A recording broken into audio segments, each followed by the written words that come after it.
Is Meghan a narcissist?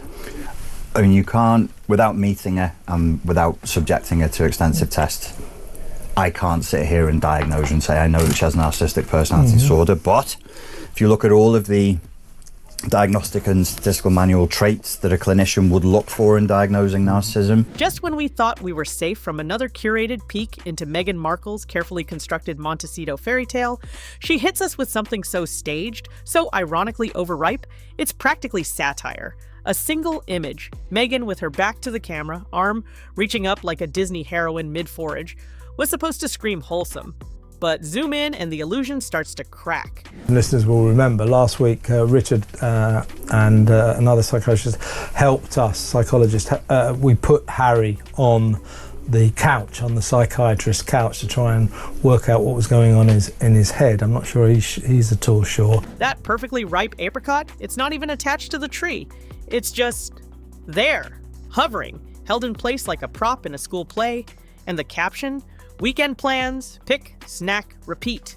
As if this wasn't just another meticulously crafted tableau trying and failing to sell us a lifestyle that doesn't quite exist. The only thing getting harvested here is our patience.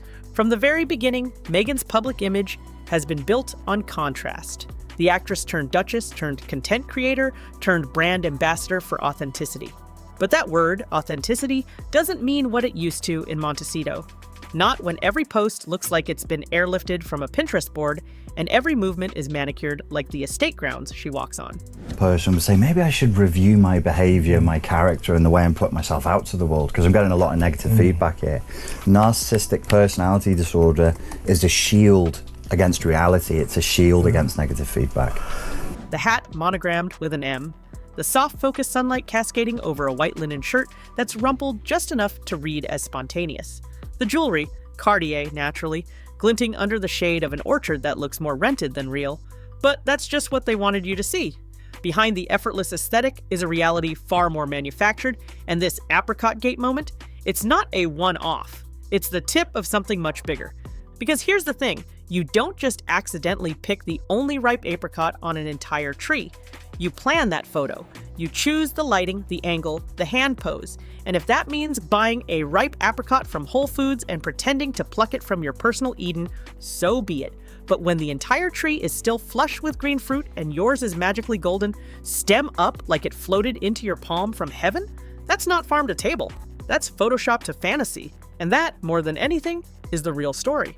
Because while Meghan's followers might double tap in admiration, the internet detectives are zooming in, and what they're seeing raises bigger questions than just fruit fraud.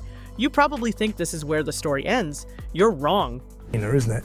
So I think the people who bought her produce on the first round out of interest, intrigue, novelty value, I don't see what the incentive is for them to go back and get more, do you? There's only the sort of the buzz of it, the momentary, it's a vanity project. It's one thing to post a pretty picture, it's another to orchestrate an entire aesthetic lie.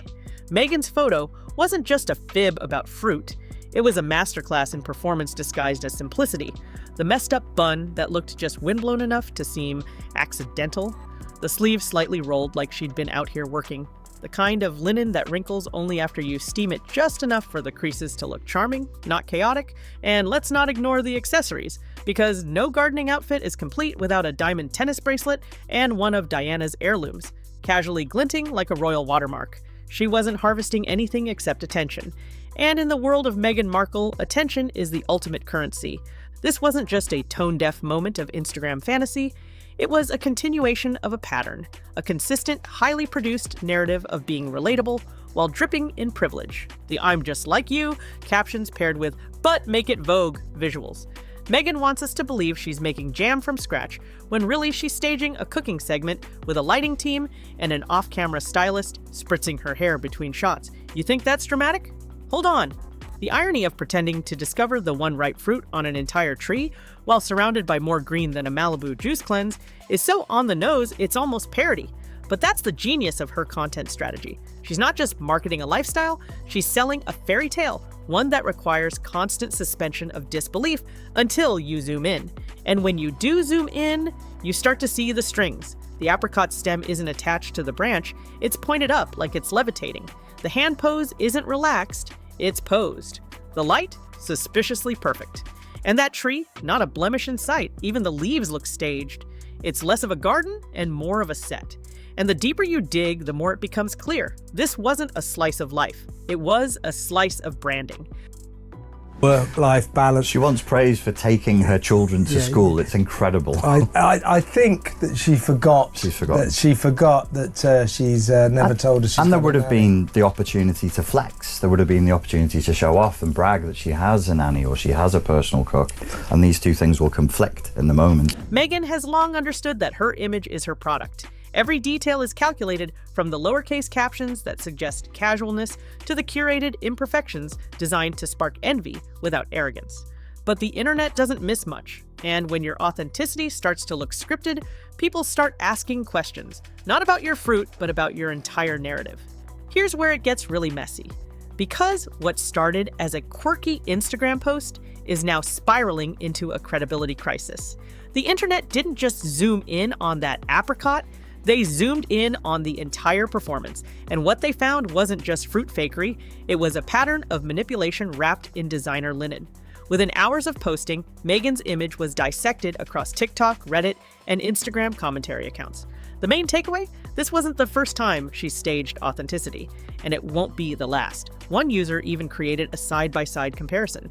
Meghan with the apricot, Meghan with store-bought eggs from a past post, Meghan gardening in a blouse that costs more than most people's rent. It's not just tone deaf, it's strategic. This photo didn't just spark internet jokes, it reignited a much deeper conversation about Meghan's use of Princess Diana's legacy as a personal brand prop. That Cartier watch she wore while gardening? It belonged to Diana. The bracelet, too.